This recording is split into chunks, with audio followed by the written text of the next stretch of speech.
Abra sua Bíblia lá em Jeremias 29:11. A palavra do Senhor declara o seguinte: pois eu bem sei os planos que estou projetando para vós.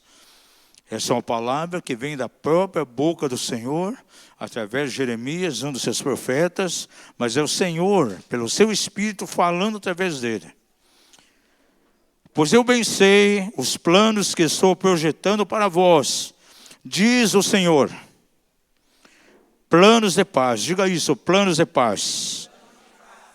E não de mal, para vos dar um futuro e uma esperança. Amados, eu creio que uma das maiores necessidades que nós temos como filhos de Deus, como aqueles que caminham, que servem o Senhor, verdadeiramente tem que ser sabermos discernir a voz de Deus. É fundamental, é imprescindível na nossa caminhada com Deus que nós não somente entendamos, mas acima de tudo venhamos a discernir quando o Senhor nos fala. E um dos melhores caminhos que nós temos para ouvir a voz de Deus é a sua própria palavra. É interessante que em todos esses anos de caminhada com Deus, aí quase 50 anos, é muito comum eu encontrar muitas vezes cristãos, alguns até com muitos anos de fé, mergulhados em profundos poços de frustração. Parece que a vida cristã para eles acaba sendo um peso, um enfado, expectativas completamente frustradas. E um dos principais motivos que faz com que isso aconteça é muitas vezes o fato das pessoas não terem uma perspectiva adequada, uma compreensão daquilo que Deus fala.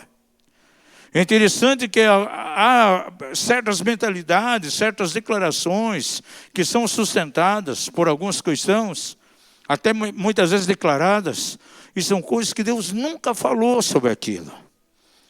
Quer ver um exemplo? Nós vemos pessoas frustradas muitas vezes, porque recebem uma palavra de Deus, uma palavra de promessa, quem sabe uma palavra profética, uma impressão, e aquela palavra ela não se cumpre de maneira imediata. E muitas pessoas ficam frustradas, muitas vezes até colocando dúvida, até em relação à própria palavra de Deus escrita. Isso funciona para algumas pessoas, mas na minha vida não funciona. Quantas vezes vi da boca de pessoas, olha, isso pode funcionar na vida de alguém, na vida daquela pessoa, da outra, mas para mim não funciona. E a pessoa acaba caindo num poço de frustração. Porque muitas vezes ela quer que as palavras de Deus, as promessas de Deus, se cumpram de uma maneira imediata na vida dela. Estamos na era que tudo é instantâneo. Você tem comida instantânea? Quantos gostam de comida instantânea? Eu não gosto muito, mas de vez em quando a gente tem que tomar lá um cafezinho instantâneo, uma comidinha, uma sopinha instantânea, rapidinha. E as pessoas hoje querem tudo rápido. Tudo dentro de um efeito instantâneo. E quem sabe, até mesmo as orações. Parece que as pessoas querem resposta online.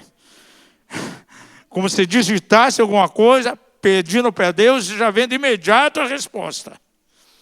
Diga ao seu vizinho, nem sempre Deus vai responder de maneira online. E o imediatismo, muitas vezes, tem estado arraigado nos corações.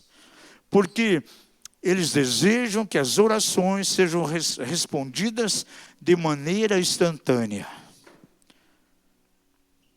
A Bíblia diz em Eclesiastes que para todo o propósito de Deus, há um tempo e um modo. Diga isso. Para tudo aquilo que Deus faz na vida de alguém e através dele, obedece um princípio: o tempo e o modo. E o tempo de Deus é diferente do nosso tempo. O modo de Deus agir, o modus operandi de Deus é diferente do nosso. E quando as coisas não vêm de maneira rápida, de maneira imediata, muitas pessoas acabam caindo em frustração.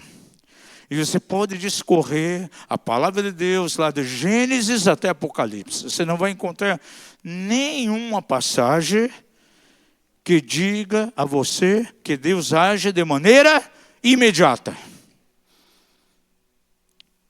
Ele pode agir, mas muitas vezes não vai agir.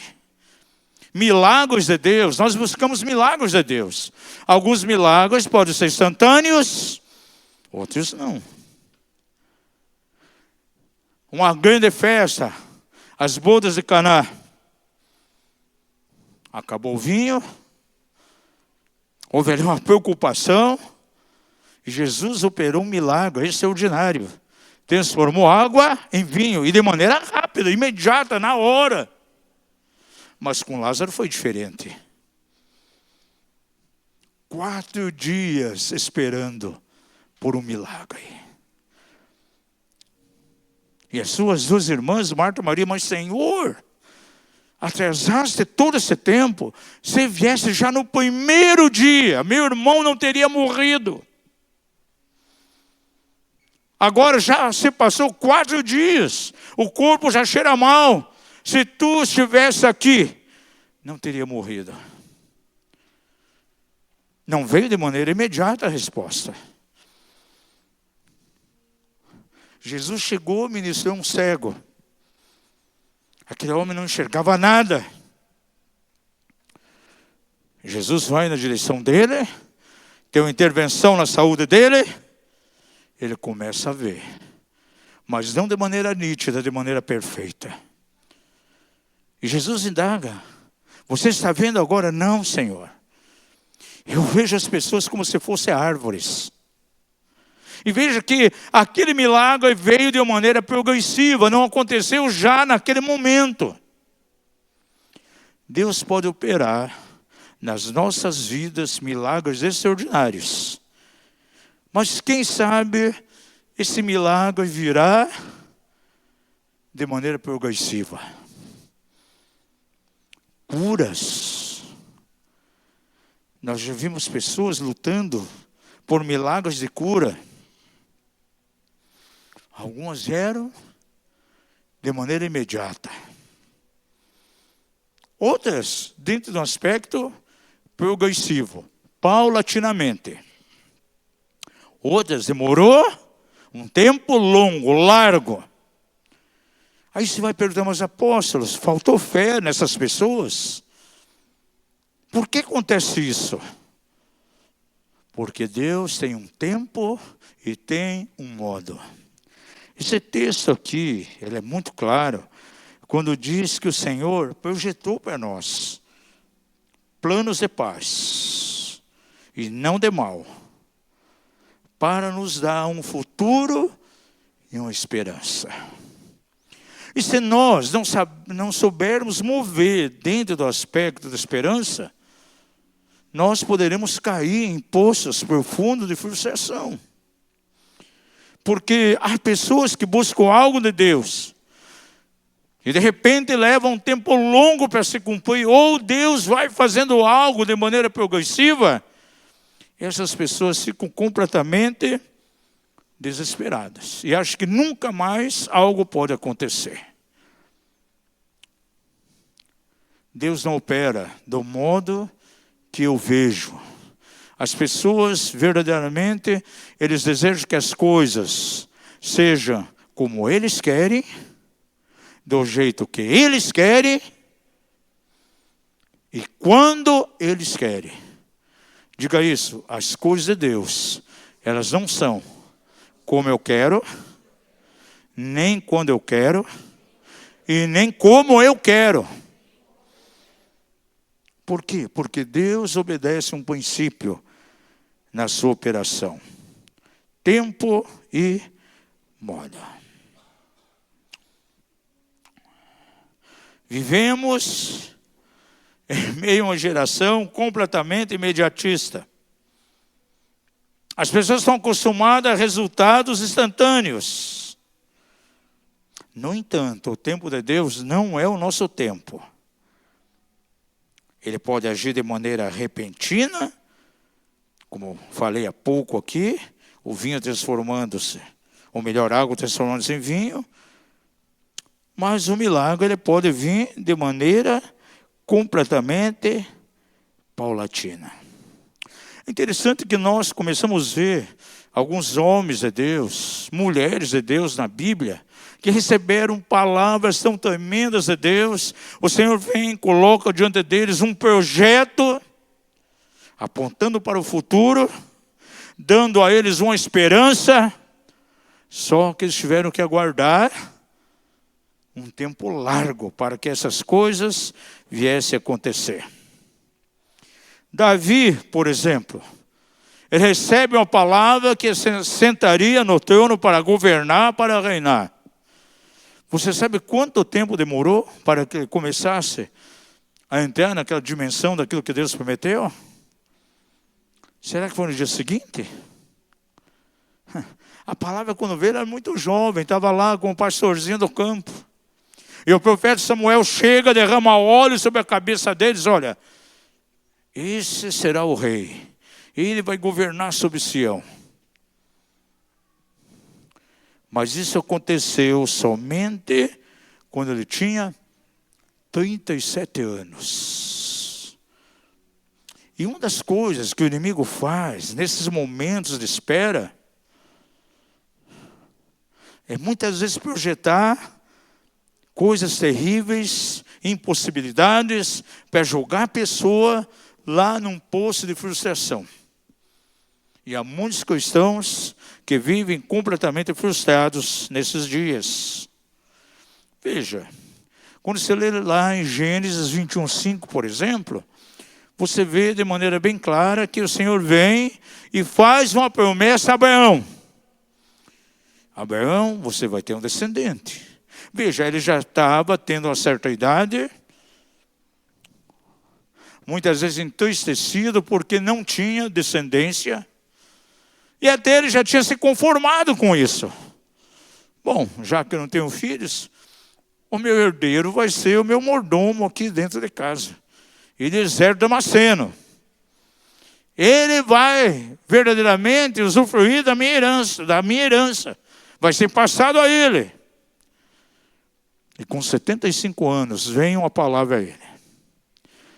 Quando as circunstâncias eram as mais desfavoráveis, ele avançado em idade, uma mulher completamente estéril, e o Senhor se manifesta e diz a ele: Abraão, o teu herdeiro não vai ser esse servo Damasceno que está na tua casa, Eliezer. Porque das tuas entranhas eu suscitarei descendência. Agora, quando esse filho nasceu? Quantos anos depois? 25 anos depois. Com 100 anos. Por quê? Porque Deus tem um modo de agir. Diga isso, Deus tem um modo. E Deus tem um tempo também. E José, 17 anos de idade, começa a ter alguns sonhos. Seus irmãos achavam que ele era o queridinho do papai, o preferido dentro da casa. Ele recebe uma capa de muitas cores. Ele começa a ter sonhos. Os feixes dos seus irmãos se dobrando diante dele. E ele, numa posição de governo. As estrelas se dobrando diante dele. Ele corre, faz alarde daquele sonho. E ele é criticado pelos seus próprios irmãos. E pelo próprio pai também. E a Bíblia registra então, que ele tinha então 17 anos. E você vai ver, lá em Gênesis 41:46. Ora, era José da idade de 30 anos, quando se apresentou a Faraó, rei do Egito. E saiu José da presença de Faraó e passou por toda a terra do Egito. De 17 para 30, dá quantos anos? 13 anos esperando. Gente, e nesse período aconteceram coisas que poderiam levar ele a duvidar. É vendido lá para o caravana de estrangeiros, vai lá para dentro da casa de Potifar, onde ele foi injustiçado de maneira tão terrível.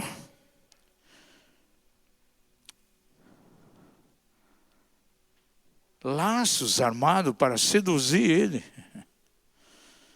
Diz a palavra lá em Gênesis, né, que a esposa de Potifar quis ficar com José. Por isso eu nem gosto desse termo que usa hoje em dia. Fulano de tal ficou não sei com quem. Para mim é demoníaco. E já vem lá nos dias de José. Diga ao seu vizinho, não existe ficar. No reino de Deus só existe corte. Se bem que algumas cortes que tem por aí, meu Deus, é mais amassamento do que corte. A verdadeira corte tem que ser restaurada na igreja nesses dias entre os jovens. Mas ele foi injustiçado. Alguém disse amém? Aleluia, né, Marrom? Pastor aqui dos adolescentes. Amém, é isso.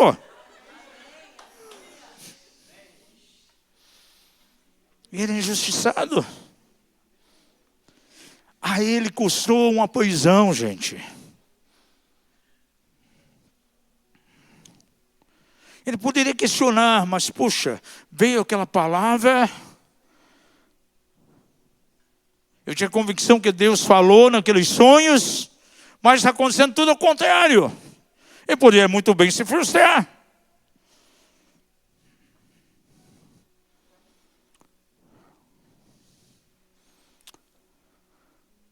Ele acaba indo para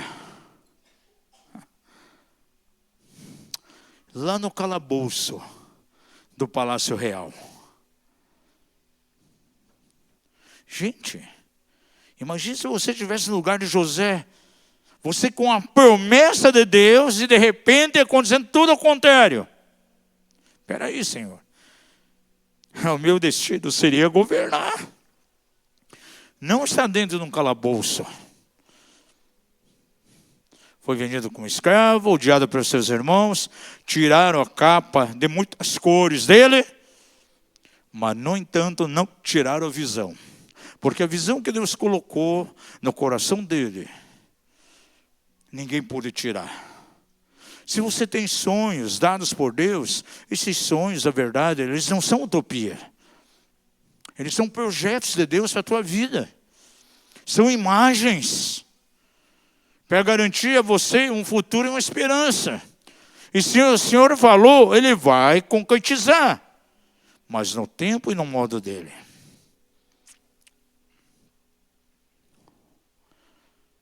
Parece que ele foi esquecido naquela masmorra.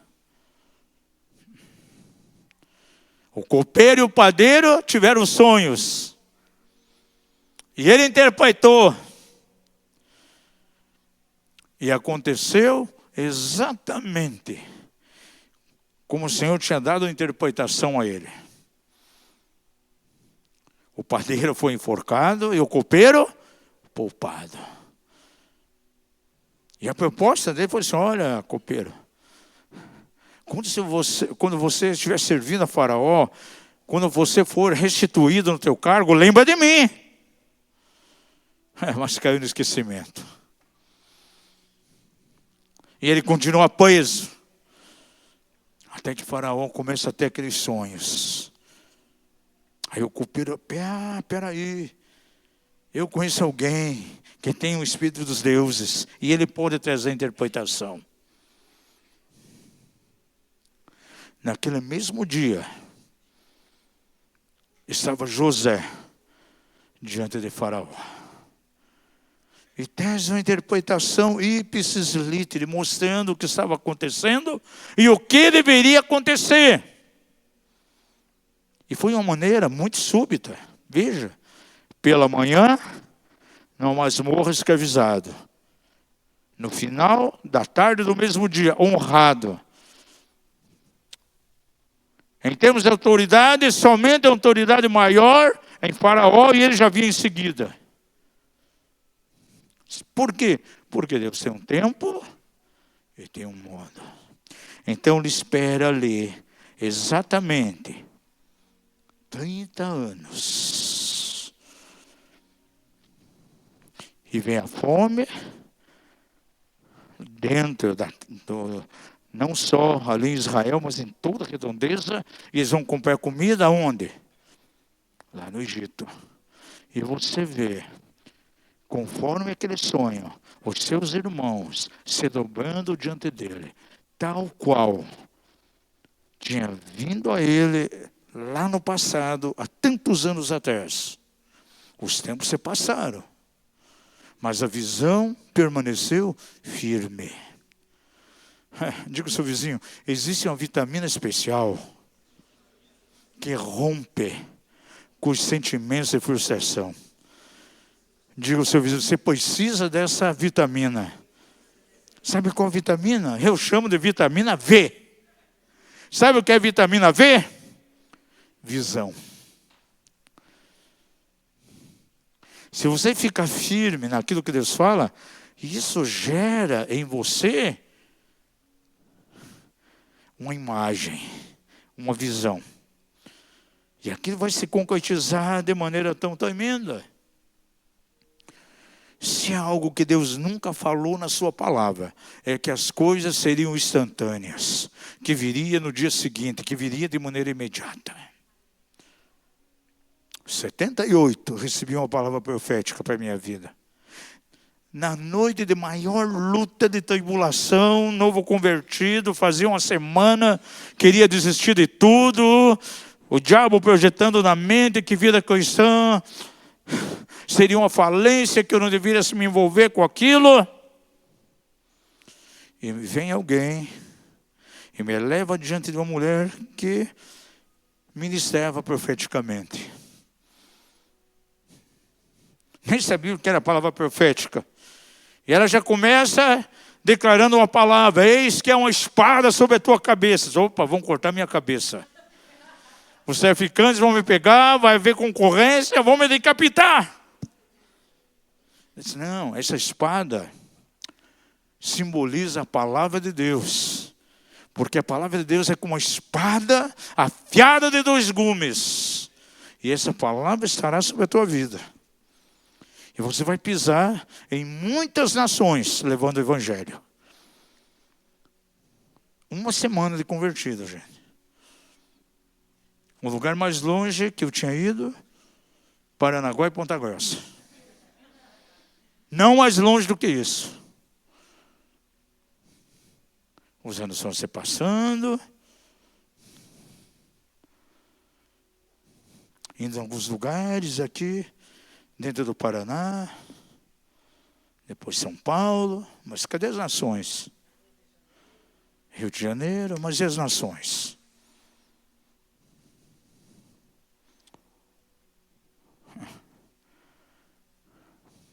Em 82, o Senhor permite, então, que estivesse indo ao Paraguai. Por uma semana. Só que aconteceu algumas coisas tremendas, extraordinárias ali, e eu pensei em morar no Paraguai, então. E ali eu conheci um americano, por nome Jack Schisler. Esse americano foi o mentor da Zion, lá de São Paulo. Foi o irmão que acompanhou a mãe do Theo Hayashi, a Sarah Hayashi, por anos, foi a cobertura da igreja. Um homem na época estava lá com seus 80 e poucos anos. Um homem de Deus que conhecia o Senhor, um adorador. E todas as segundas-feiras, então, reuníamos com ele. Para um tempo de ministração, liberava muita coisa profética em nossa direção. E eu lembro como se fosse hoje. Aquela mão grande de americano, ele magro, alto, bota a mão na minha cabeça e começa a profetizar. E aquilo que a mulher havia falado em 78, em 82, ele vem e confirma: o Senhor traz a palavra novamente. Agora veja quantos anos tinham passado. De 78 para 82. Só que as coisas continuavam igual.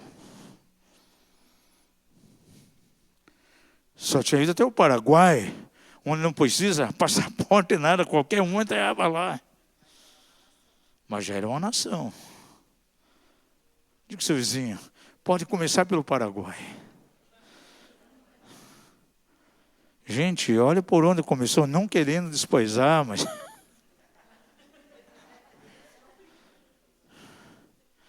Ministro paraguaio, querendo, nós estávamos falando com o irmão uns dias atrás, uns tempos atrás, pois é, o casamento de alguém na igreja foi um casamento paraguaio. Tipo assim, não durou nada, um casamento falso. Meu Deus, isso aí é... Não, só peça perdão por essa declaração que você fez. Mas nós começamos, fomos no Paraguai. E o Senhor confirmou, mas não fomos a nenhum lugar, só ali, Brasil e Paraguai. Foi passando o tempo. Começou a década de 90. Buenos Aires. Vamos lá participar do Embalse Rio Terceiro, uma conferência tremenda anual que acontecia. Foi um ano e foi outro ano. As primeiras sementinhas, as primícias começam a acontecer. Quando chega o ano de 95, estava em Brasília, numa reunião de ministros. Aí vem o bispo Joás Garcia. Trabalha lá com o Ministério da Comunidade Cristã, né, de Goiânia. E ele traz a mesma palavra. 3 vezes. Só que não estava acontecendo nada. Essa palavra começou a acontecer em 2008. Quando o Senhor escancara as portas para nós. E começamos pelo Japão. 8 vezes fomos lá. Depois não parou mais. Aí foi todas as outras nações. 30 e tantas nações. Mas, gente, levou 30 anos.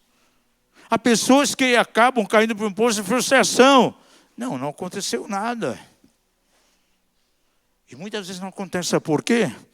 Porque Deus opera, o seu modus operandi funciona em cima de um tempo e um modo. Diga ao seu vizinho, há tempo e modo para todo o propósito de Deus. 3 coisas têm que ficar forte no teu coração. Primeiro, as coisas não serão nem antes nem depois. Serão no tempo certo. E as pessoas não gostam de esperar. Segunda coisa, o tempo certo não é o meu. É o tempo do Senhor. Diga ao seu vizinho, o tempo de Deus é diferente do teu tempo. Agora em julho a gente estava pregando Imperatriz. Aí tinha terminado o dia que preguei à noite lá, né? Na chácara, terminamos de pregar. Aí fui lá, tinha mesa dos nossos materiais, sentei, estava descansando. Aí veio alguns jovens ali, algumas moças jovens. Aí o Silvio estava ali. Aí uma jovem começou a falar do chamado que ela tem para a Coreia. Coreia do Sul. Está se preparando, já fala o coreano.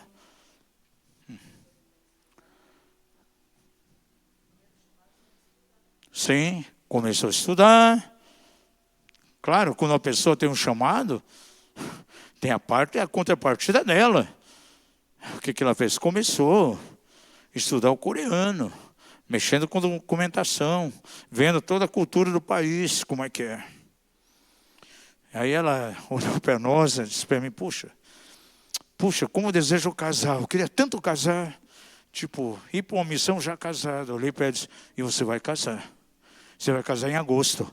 Ela em agosto, apóstolo? Sim, agosto de Deus. Espere nele, deleite nele, e ele concederá o desejo do teu coração. Porque as pessoas querem que seja como ela quer.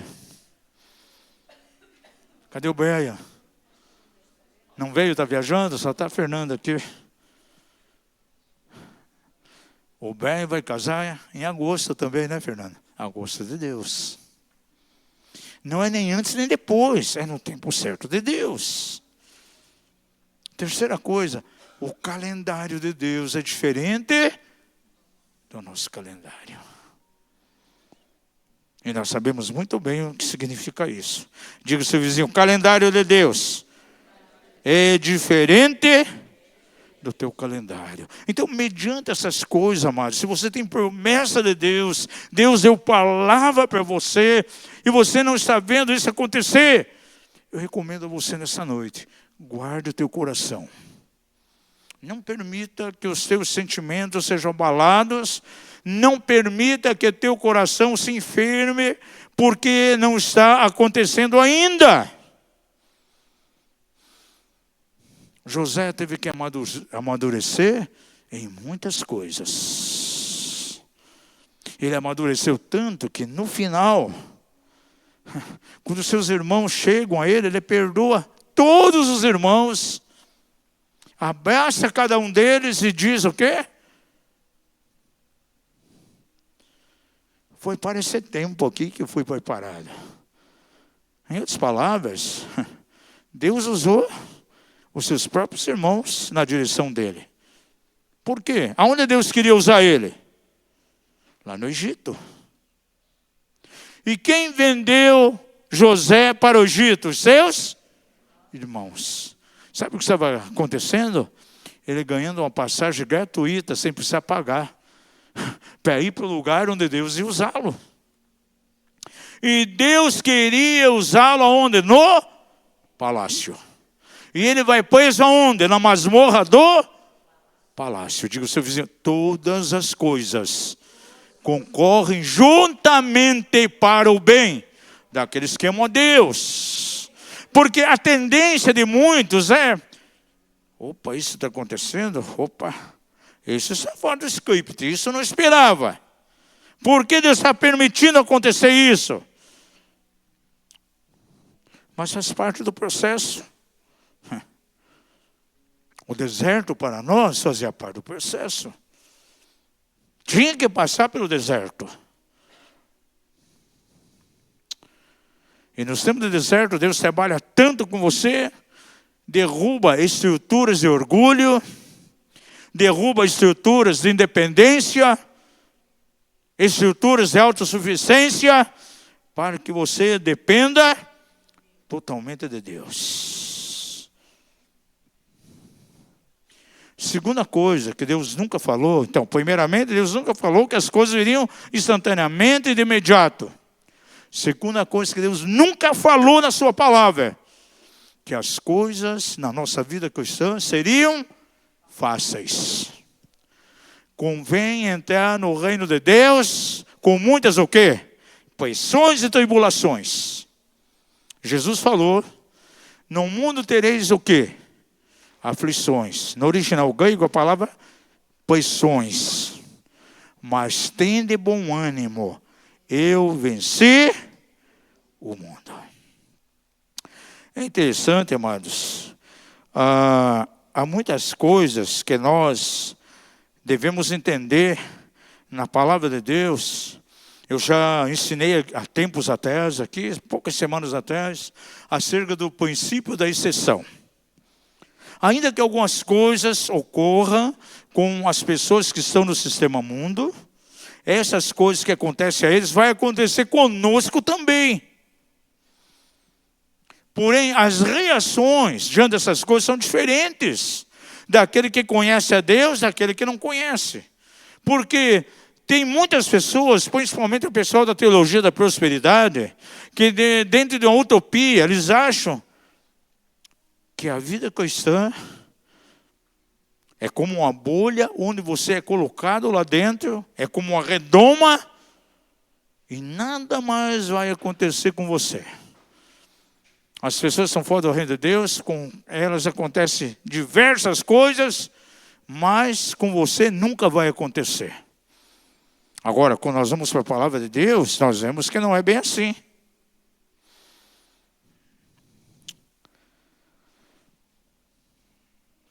Vamos abrir a nossa Bíblia lá na carta de Pedro.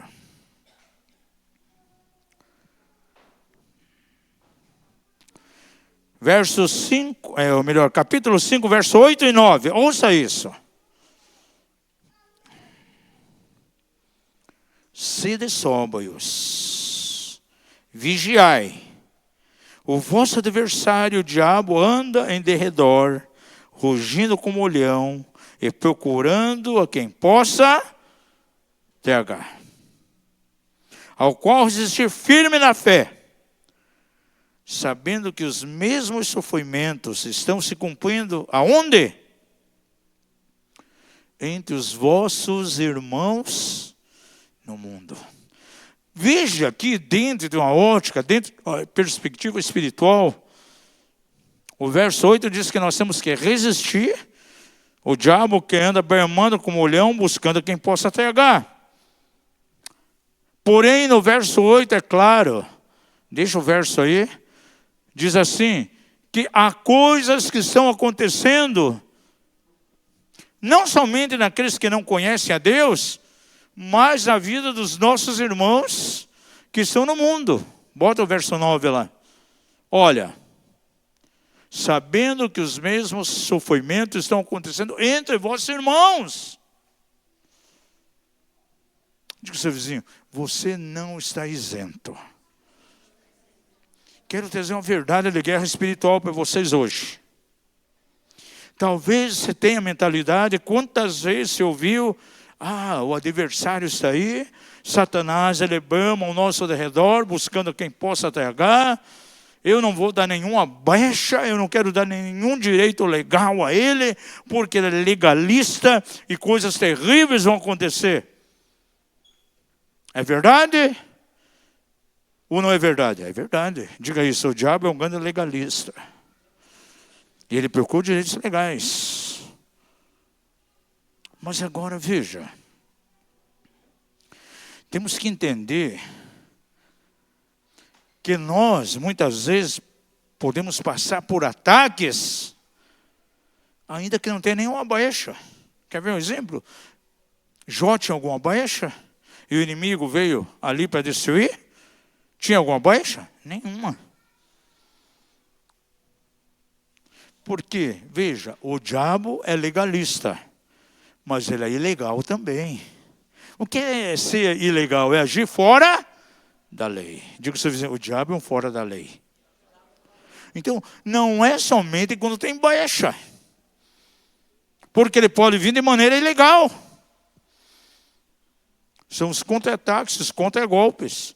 E diante dos quais nós temos que nos posicionar como guerreiro, não aceitar e combater as trevas.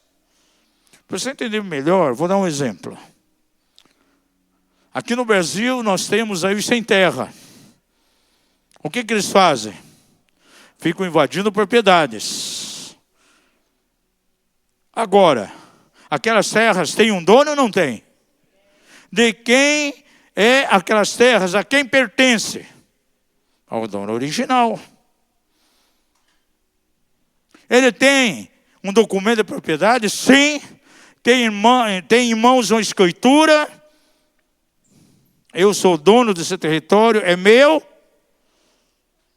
Tudo legalizado. No entanto, vem invasores e invade de maneira ilegal. São ilegais. Sabe que o diabo age assim também?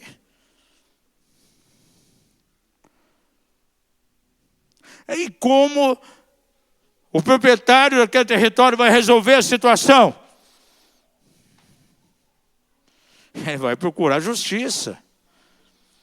A lei.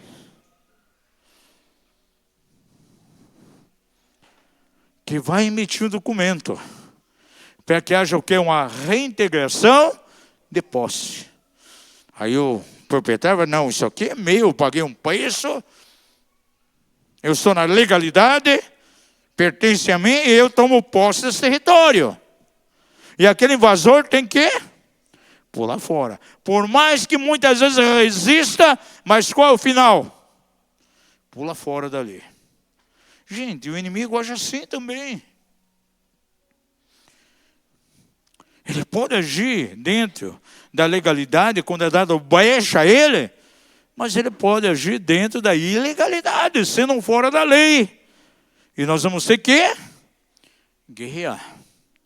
E você vê na palavra de Deus aqui, gente, homens de Deus, tremendamente usados pelo Senhor, que entenderam que não estavam isentos de passar por esses momentos de aflição, de tribulação, e muitas vezes algo que vinha até dentro da ilegalidade de Satanás, onde eles tiveram que se posicionar, levantar e combater isso.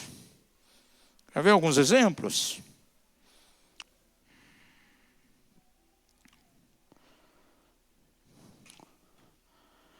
Autênticos ministros de Deus passam por momentos terríveis de aflição. Jesus passou por aflição, sim ou não?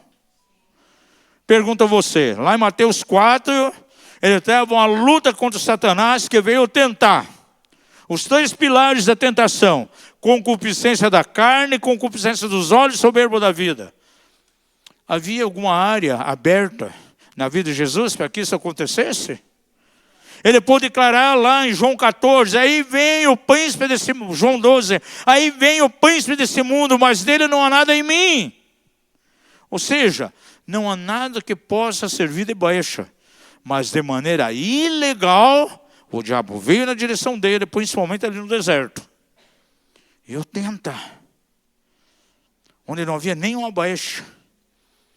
E diz lá no final do texto que então Satanás se afastou e os anjos vieram o servir. E o diabo se afastou dele por alguns momentos, até encontrar tempo oportuno para vir e atacar. Novamente, Paulo, ele passa por algumas situações, ele começa a plantar, por exemplo, uma igreja lá na Galácia. E quando chega no capítulo 4, verso 19, ele escreve aos irmãos, é uma boa palavra aqui, aos líderes e colíderes de célula aqui da casa. Ele diz assim: meus filhinhos, por quem de novo sinto as dores de parto, até que Cristo seja formado em vós. Veja, o apóstolo Paulo, até que Cristo fosse formado naqueles novos crentes, ele sentia dores de parto, aflições violentas. No reino de Deus, tudo tem um preço a ser pago. As coisas não vêm de mão beijada de qualquer maneira. É com muito sofrimento. As boas pérolas dentro de uma ostra. Você sabe como elas são formadas? Uma pérola é um grão de areia que entra dentro da ostra. E aquilo provoca dor naquele pequeno molusco. E ela sofre tanto que ela vai desprendendo a substância que vai trabalhando naquele grão de areia, até se tornar o quê? Uma pérola. Pergunte ao irmão ao seu lado, você quer ser uma pérola? Diga, tem sofrimento. E sabe quem é o nosso cultivador de pérolas? O nosso Deus Todo-Poderoso. Aí você vai entender que as aflições são para nos testar.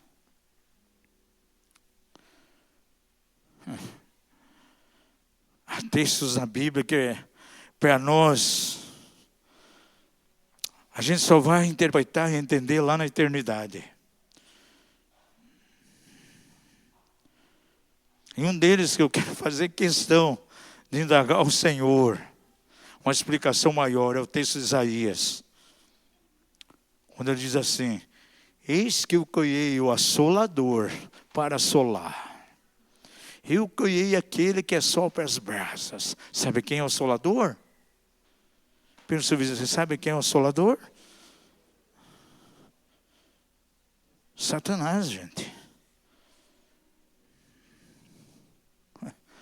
Eu nunca esqueço, eu me converti, estava então por um tempo ajudando na igreja missionária, uma igreja bem pentecostal. Eu tinha um irmão muito simples lá. Ele sempre costuma dizer o seguinte: olha, Satanás é o cachorrão de Deus. Está sempre na corrente. O crente pisa na bola, ele solta a corrente. Ele se coloca em linha, ele vai lá, controla a corrente. E ele dizia: o diabo muitas vezes tem um propósito. Para disciplinar o crente, para ele voltar correndinho para os caminhos do Senhor. E é um texto que eu quero ter uma abertura maior nele. Senhor, o que você quis dizer quando falou lá em Isaías?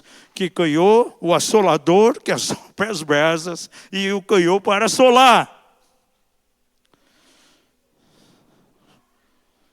Fui eu que criei o ferreiro que assopra o fogo de brasas e produz a ferramenta para a sua obra. Também criei o assolador para quê? Para destruir, gente. Pensa o vizinho, o que você acha disso? É pesado para você?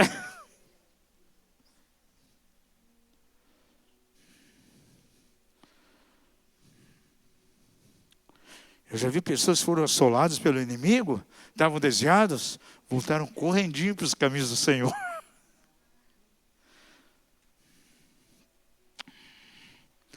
Veja algo aqui, em 1 Coríntios, capítulo 16, verso 8 e 9. Paulo estava pregando o evangelho, e então estava indo agora para a cidade de Éfeso. E veja o que ele diz aqui. Ficarei, porém, em Éfeso, até o Pentecostes, porque uma grande porta eficaz se me abriu, e há muitos adversários. Ministério, gente, não é mar de rosas. Ah, não, vai dar tudo certo, tudo maravilhoso. Não. Quantas vezes em provas violentas? Nós recebemos e-mails, mensagens de pessoas que estão no campo missionário. Agora mesmo, estamos lutando em oração por 2 casos diante do Senhor. Pessoas que amam o Senhor, pessoas de valor, que estão enfrentando a maior batalha na área de saúde. Quantos conhecem aqui o profeta Mike Shea?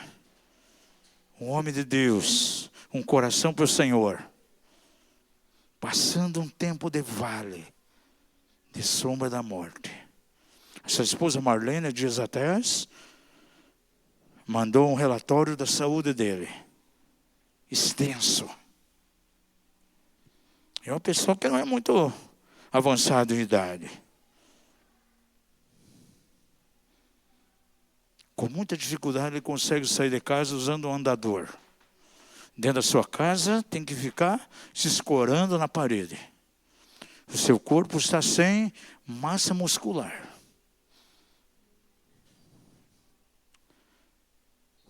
Harold Walker, nós vamos ver a possibilidade, na primeira semana de dezembro, estar uma noite aqui ministrando, vamos ter contato com ele.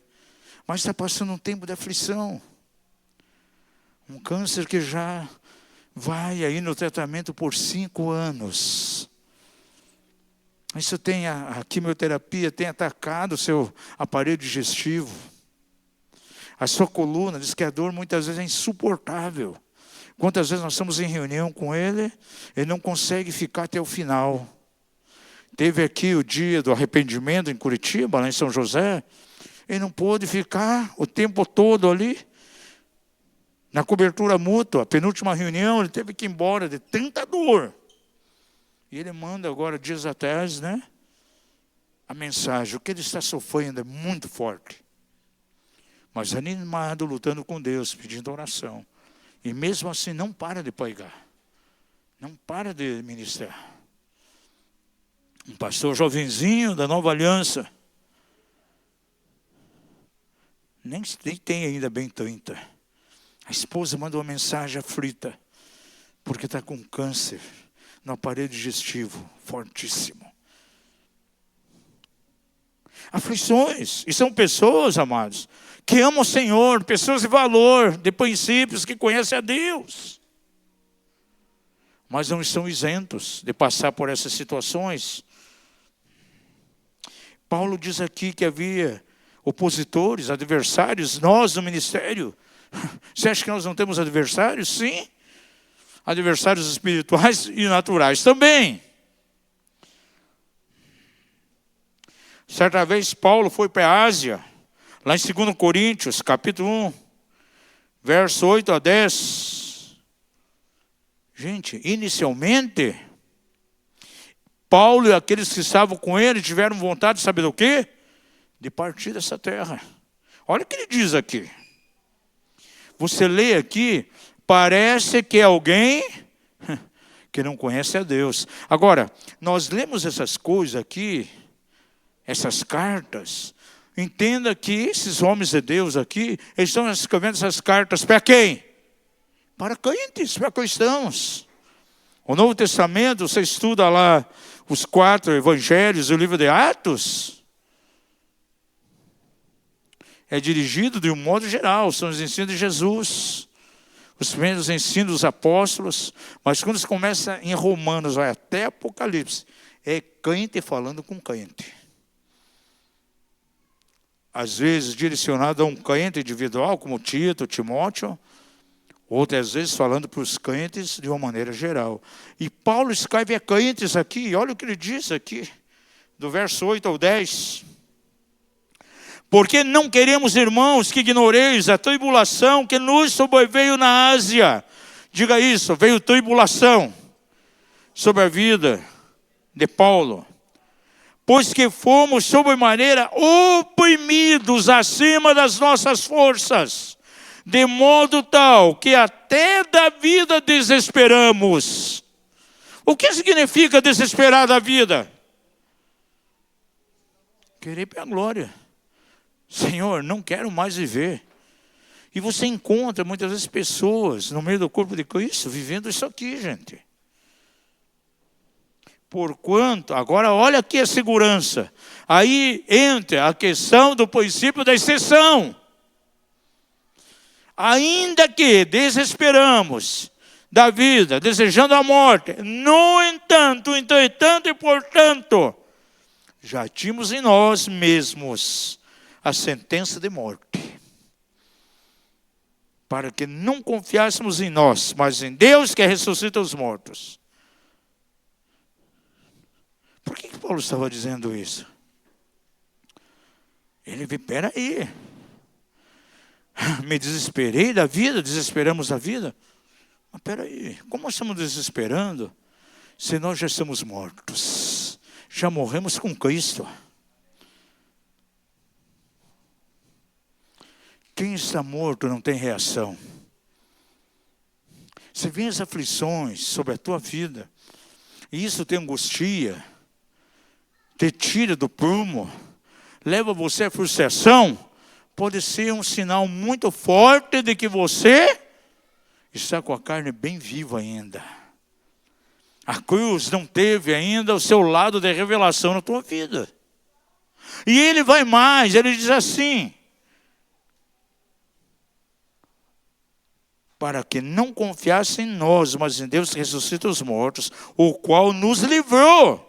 Olha aqui o princípio da exceção. O qual nos livrou de tão horrível morte e livrará, em quem esperamos que ainda nos livrará. Esperança, futuro. E diz Jeremias, tenho projetado planos para vocês de paz, para vos garantir o quê? Um futuro e uma esperança. Pergunta ao seu vizinho, você está morto com Cristo? Diga ele, um morto não tem reações. Agora veja, outra viagem que ele fez para a Macedônia, em 2 Coríntios 7:5. Porque mesmo quando chegamos à Macedônia, a nossa carne não teve repouso algum. Antes em tudo, não foi em algumas coisas, em tudo, fomos atribulados. Por fora combates, temores por dentro. Agora eu pergunto a você, Paulo, os que estavam com ele, estavam fazendo alguma coisa errada? Não. Estavam servindo o Senhor. Foram isentos? Não. Há uma passagem tão linda lá em Marcos, capítulo 4, 37 a 39. Aquele barco, de repente, começa a ir à deriva. E Jesus estava ali, numa boa, dormindo, tranquilo.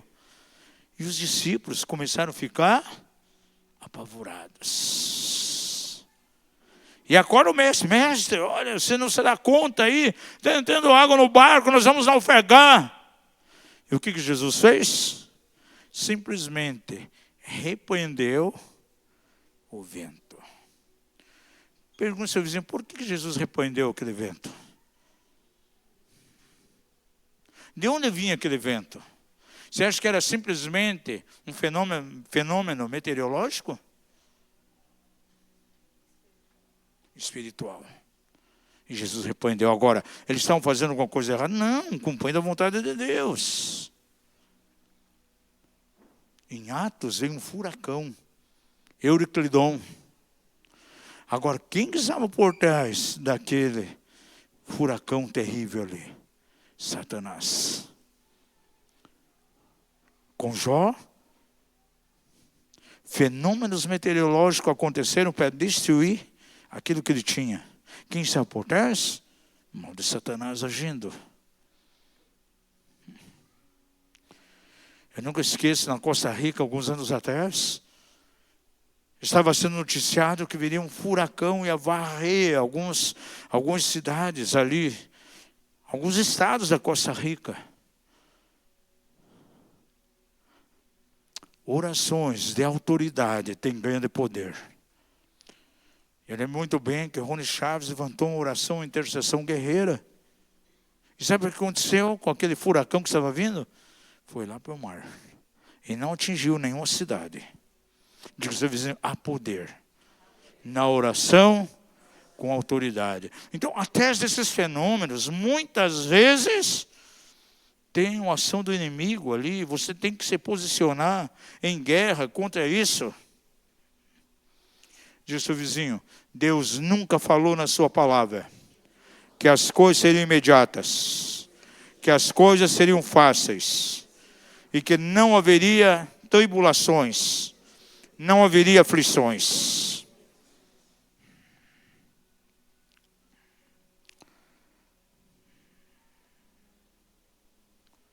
Deus fala com Moisés e diz, olha, vocês vão pisar numa terra boa e larga, a terra que emana leite e mel, a terra da abundância. Vocês vão cavar na terra, ao invés de encontrar ferro, vão encontrar o cobre. Vocês vão encontrar o ouro. Vocês vão plantar vinhas e elas vão frutificar de maneira tremenda e vocês terão abundância. O vosso gado produzirá leite em abundância. Vocês terão propriedades, edificarão boas casas e ali morarão. Maravilhoso isso. Demais, né, José? Demais. Por quê? Estava lá no Egito, gente, fazendo tijolo dia e noite. Tinha as panelas de carne. E pode saber, não era picanha, não. Era picadinho lá de lombo agulha. Abaixo do lombo agulha. A carne mais inferior é o que eles comiam. E agora vem a promessa de Deus. Vocês vão entrar numa terra que emana leite e mel. Agora, assim que eles pisaram na terra, as coisas vieram de mão beijada para eles? Tiveram que guerrear o tempo todo, gente. Haverá inimigos ali que vocês vão ter que derrubar. 7 inimigos. 7 nações mais poderosas do que vocês. No reino de Deus, as coisas não vêm de qualquer forma. Não vêm de maneira beijada, de mão beijada. Leva anos. A teologia da prosperidade coloca diante de nós que tudo é um mar de rosas. Eu tenho reservas profundas com alguns seminários que vêm por aí de prosperidade. Campanha de prosperidade. Parece que o pregador dá a você uma lâmpada de Aladim. Porque no final daquele seminário sempre vai culminar com a tirada de oferta grande, desafiando. E o que é projetado? Você vai dar valor X, aí você passa a mão lá na lâmpada, aí vem 1000 vezes mais. E gente cai nesse tipo de hipnose, gente, emocional. Deus abençoa o doador que faz isso com gratidão. Mas isso compete a Deus. Sabe por que nós ganhamos ali o seminário Curando as Suas Finanças? Que tem abençoado muita gente. Agora mesmo, pessoas lá vieram dando testemunho. Um irmão disse, puxa, eu viajei de uma cidade para outra. Eu vi todinho o seminário de cura de finanças. Como foi tremendo na minha vida e deu resultado. E como gratidão, esse irmão tomou um propósito. Todo mês ele vai lá e nos abençoa com a semente. E nós encontramos ele lá em São Paulo agora. Porque mudou a vida dele. Agora, por que nós começamos a ministrar isso? Porque eu comecei a falar com pessoas que vinham e elas estavam fazendo beicinho diante de Deus. Para quê? Elas declaravam o seguinte, olha, eu fui no seminário de prosperidade, foi levantada uma oferta ali altíssima, eu não podia nem dar. Eu fiz empréstimo numa financeira, porque foi permitido que dentro de pouco tempo haveria um retorno de 100 vezes mais. Já faz 4 anos, não houve multiplicação nem de 1%, eu estou endividado. Por que isso, apóstolos? Por quê? Porque você caiu simplesmente numa chantagem emocional. E é interessante que elas com problema com Deus. Questionando Deus. Deus não foi fiel. Sabe por quê? Deus não tem nada a ver com isso. Esse negócio é entre você e o pregador que pregou. Não bota Deus nessa jogada. Diga ao seu vizinho, a bênção do Senhor é que enriquece. E com ela não há acréscimo de dor alguma. Então, quando tem algum seminário de finanças, alguns ficam com medo. Porque acham que lá no final vai ser muitas vezes, ele vai ser extorquido porque vão tirar muitas vezes, porque ele não tem. E esse seminário Curando as Suas Finanças veio para trazer um equilíbrio para guardar as pessoas da chantagem emocional, no sentido de simplesmente, fora da direção de Deus, simplesmente, entre aspas, semeando, que na verdade não é semeadura.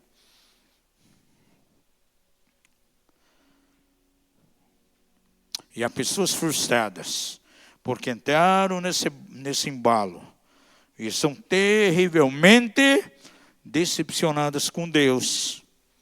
Frustradas. Cadê a prosperidade que foi prometida? Vamos declarar juntos aqui? Na sua palavra, diga assim, na sua palavra. Deus nunca falou que as coisas viriam de maneira imediata para mim.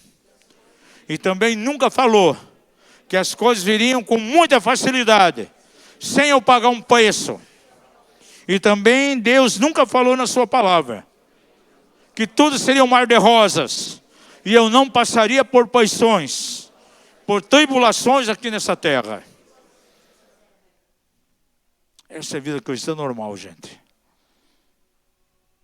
Agora guarde algo no teu coração. O princípio da exceção, ele ocorre nas nossas vidas de uma maneira profunda. As coisas acontecem que as pessoas do mundo ficam desesperadas. Mas conosco tem que ser diferente. Por quê? Eu volto a repetir aqui. Jeremias. E com isso eu termino.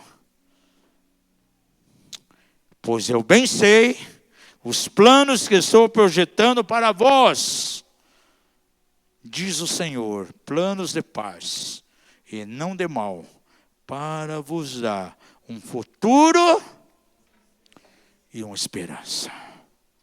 Que nessa noite, qualquer estrutura, qualquer véu de frustração que talvez tenha obscurecido a tua fé, que tenha tentado matar a tua esperança, seja aniquilado. E saber que aquele que prometeu é fiel, ele vai cumprir, ele tem um tempo e tem um modo. Deus não é filho de homem para que minta.